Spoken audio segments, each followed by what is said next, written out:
don't have a clear like step by step of how they're going to get there, either they let me help them create that for them, or we end up in this like back and forth spiral of like, oh, I want this, but then I want that, but then I want this, and then they're going in 5 different directions, and they can't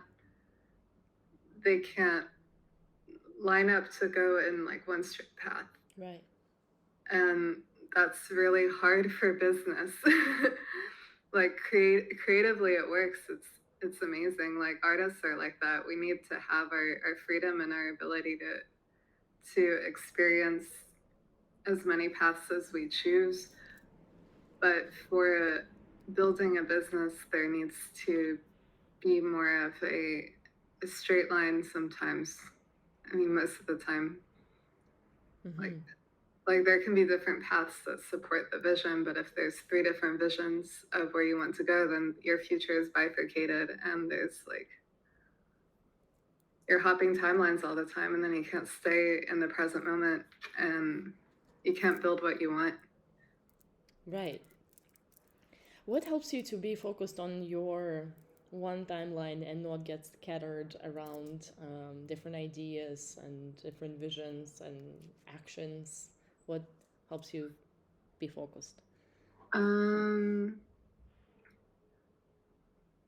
that's a great question. I I I've tried so many different things that I've figured out what works for me. Mm. Like it took a lot of experimentation and a ton of failures and trials and errors to find the right path and the right way to express myself, even though there is no right way, but there is a way that will be more resonant than others in terms of me helping me connect with other people. So I went through the selfish artist phase, which is just making everything for myself, not caring about anybody else. Like the audience is absolutely less. I'm gonna do whatever the fuck I want. Yeah, yeah, yeah.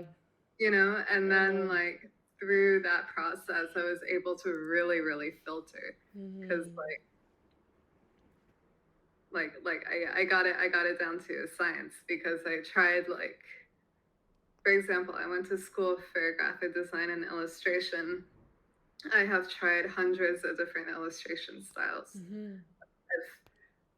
I've done political cartoons, political illustrations. Like I've drawn like portraits of people. I've tried all these different comic book styles. I've tried like different painting styles. I've tried like I really, really, really explored, and I would get like my teachers would not really, either they would understand and they were like, okay, it's great that you're exploring right now in college, but like once you're out, like in the real world, trying to make a profit, trying to like hopefully monetize these skills, like Mm-hmm. there needs so much experimentation for for the public, because unfortunately what when you want to turn your art into a business, you have to productize it, and you have to create you create a product, and you're like, okay, well, this is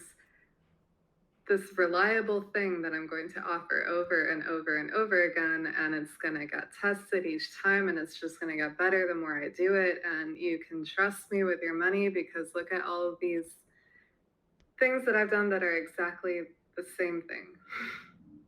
You know, like that's how artists get trusted, because if an artist is just an artist without having to provide for for the public, then it's like people can't follow, and like they get left out.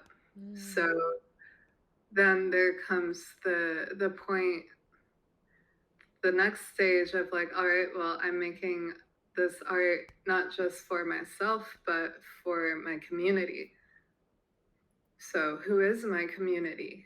What do they believe in, what do they like, what do they value, and how can I create something that will help them be like feel better about life, like feel more confident in their skin, feel like they're in the right direction too. Like, how do I contribute to their story? And so then that becomes it's a more zoomed out mindset, and I need to like create different roles inside my brain. So it's like I still have my artist self, but then I have my art director self, have my editor self, I have my like CEO self, and then I have my like art self that's the craft person that just fucking loves to make things, and I'll make things until the end of time. But then there's like the CEO self that's like, okay, well, I'm the business owner here. I want to maintain my standard of living, so I need to figure out something that helps other people. And then it becomes like stepping into like, yeah, all right, this is more of a selfless art.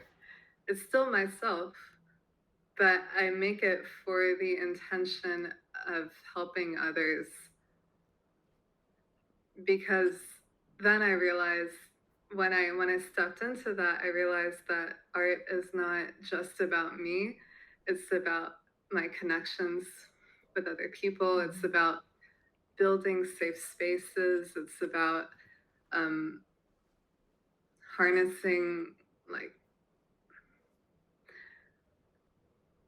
a story that is appealing and heartwarming and inspiring, and seeing how like from that perspective it becomes a light, and it's a light that I can share. And when other people feel that light, then they're inspired to share their own light. And then there's that ripple effect of, okay, like everybody's slowly building themselves up, and we have a stronger society as a result. So it's about how can we as artists help people feel more confident in themselves and more at ease with themselves, and more have a stronger knowing that they're really on the right path, and if they're not, showing them a way that they can possibly realign into a better future. Yes, yes, all resonates. What's the role of design for a business? How do you sell your skill sets to people? Why it is important to have great branding, great design, whether it's a physical product or a digital product? Well, this might sound like I'm kicking myself in the butt, but like you don't need branding or design to be successful. Like that's like first starting with that. I'm not selling myself here, but I'm saying like my services are not